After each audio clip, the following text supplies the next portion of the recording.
Hello friends, welcome back to the homestead. Constance here. So now that we have lived with our Arkansas homestead for a little bit, I'm kind of revising some of my plans that I had made of things that I had wanted to do. And really this is kind of why you don't want to immediately jump in and start doing things, because your plans may change and you really don't want to do anything permanent because you might change your mind on what you were going to do. For instance, this kitchen. Now, I'm still going to completely redo this kitchen, especially the cabinets and all of that. As I shared in my initial tour of the homestead kitchen here, these cabinets, somebody made them, and I'm sure that these cabinets served the purpose of whoever it was who built them, but they don't suit my purpose. Especially when you look at these pillars that are beside the stove, the microwave sitting really low over the stove top. You've got little bitty cabinets up here on top. You've got deep ones on the bottom, but there's no shelves in them. So there's just kind of quirky things about it. This countertop on this side is actually, I think, slightly lower than standard. Whereas this countertop on this side is much higher than standard. I'm 5'4". I'm an average height person, but this countertop is really tall. And it had lots of people comment that I must be a really short person. I'm not. This is just really tall. And so that's another reason this side is also going to kind of get reworked. That and the drawers are just really big and really cumbersome. You can't really organize anything in them because they're so deep. And so all of the cabinets and the countertops will definitely be getting redone at some point. I mean, this is going to be one of the first indoor projects that happens. And the more I cook in this kitchen, the more I can't wait for that to be the case. However, let's talk about this sink for a minute. So this is a drain board sink, which I do love. You've got the drain board right here where you put your dishes when you wash them. The water drains into the sink. You don't have to have a separate little mat or anything like that when you're washing dishes. The challenge, however, of this sink is that, number one, it's only one basin, and it's just a small basin. So in order to wash dishes, because I hate dishwashers, hate them, I am actually using one of my big bowls as a wash basin. That way I can fill it with soapy water, wash the dishes, and still rinse off to the side and have it still go down the drain and all that stuff. However, this sink, it's just not working for us.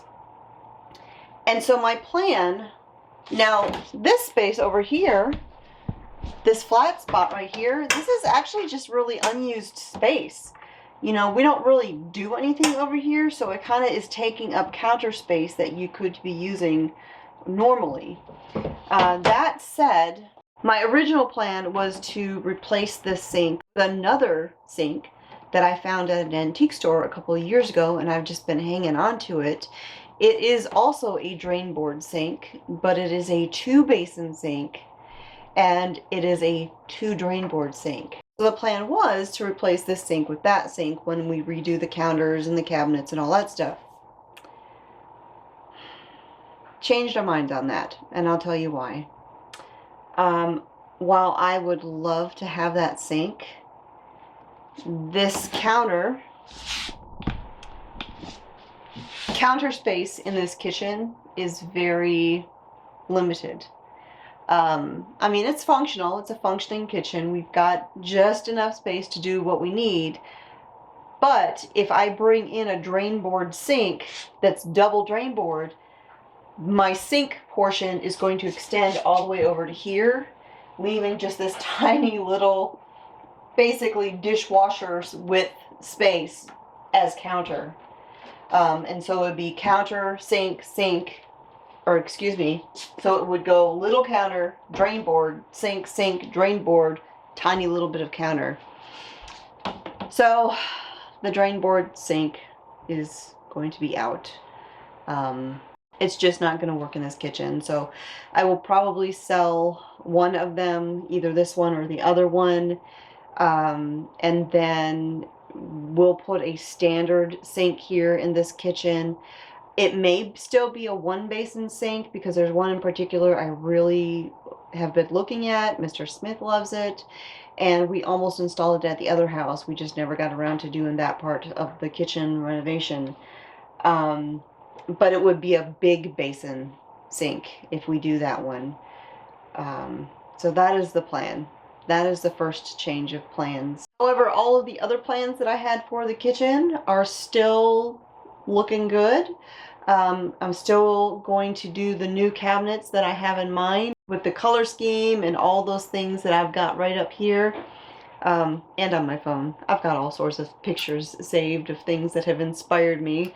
And as a matter of fact, I already ordered all of the handles for my new kitchen cabinets when we get around to putting them in. So all of the rest is still a go, except for, like I said, the sink. So something else that I wanted to address briefly was a question that I get quite often, and that is when I am going out there doing chores and I'm hiking up on top of the mountain and all of that, what do I use to keep the ticks and everything off of me? I try to be pretty diligent about making sure I do put something on every time I go out in the woods and everything, just because, as many of you know, years ago I had Rocky Mountain spotted fever. I contracted that, of course, from a tick bite. It was a horrible experience that I have still to this day some lasting effects from. And so I do take measures to keep ticks off of me. But now I'm not going to be going out there in the Arkansas heat in long blue jeans tucked into socks and long sleeve shirts. I'm just not. Let's be real. It's too hot for that. I spend way too much time outside for that. That said, I do have some measures that I do take. One of them is I usually put my hair up when I am outside, pinned back in a ponytail. Less hair hanging down means less things for ticks to grab onto.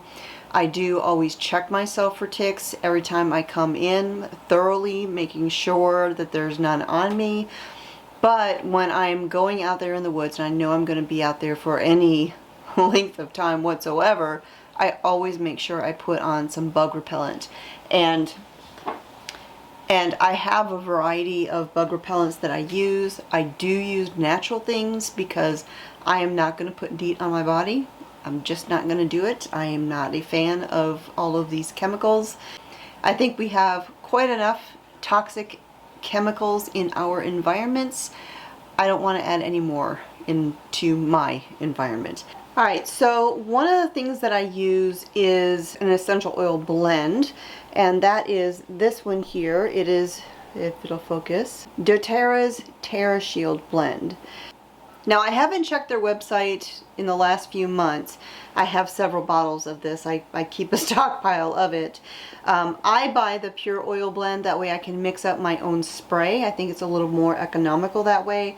However, the last time I looked, they did have their own, I think they had a spray pre-made as well as a roller ball that you could put on.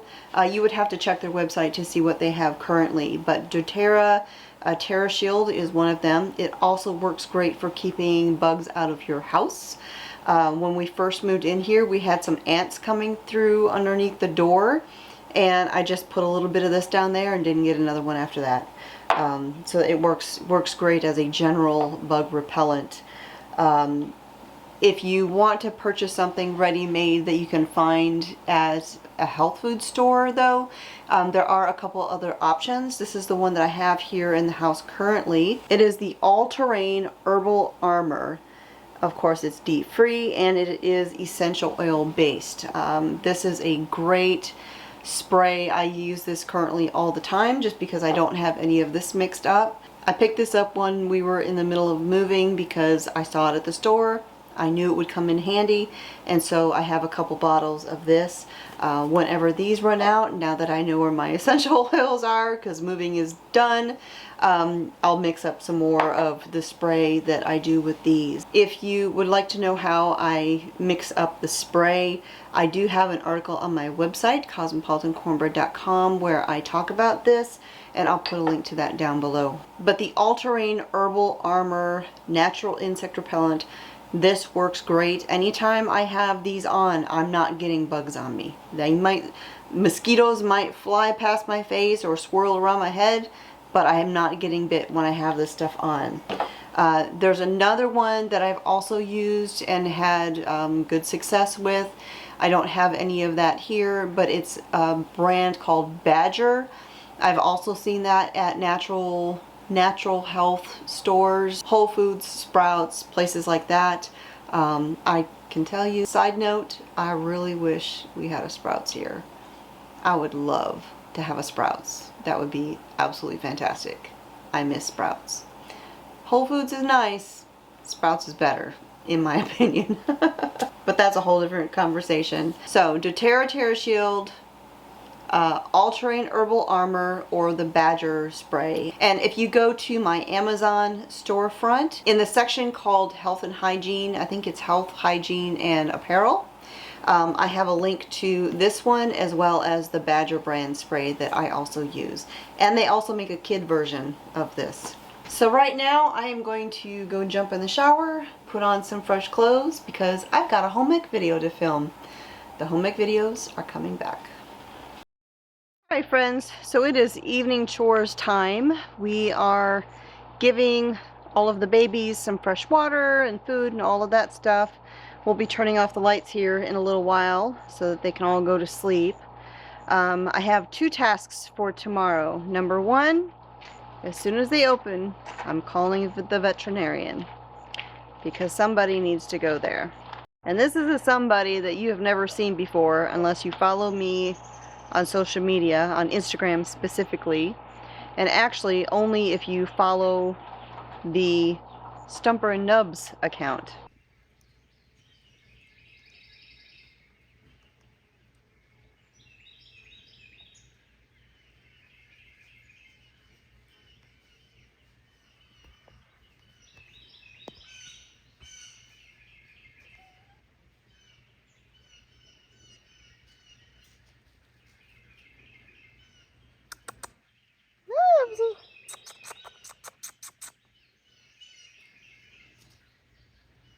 So over the weekend we had a stray cat show up, and this is not the first stray cat that has shown up, but it is the first one who has stayed and didn't want to go anywhere. There's only been a couple of them, and they all just kind of showed up and left. This one has shown up and decided this is where she's going to live.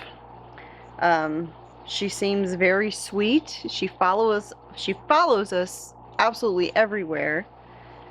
However, she's not that healthy. So, we're going to take her to the vet tomorrow. There are no animal shelters here in our area that take cats.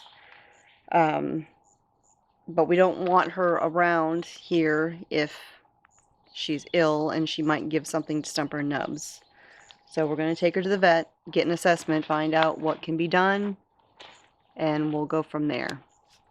Sweet. And her name's Milk Dud. Oh yes, and our son named her Milk Dud. The one who says we don't need any more cats.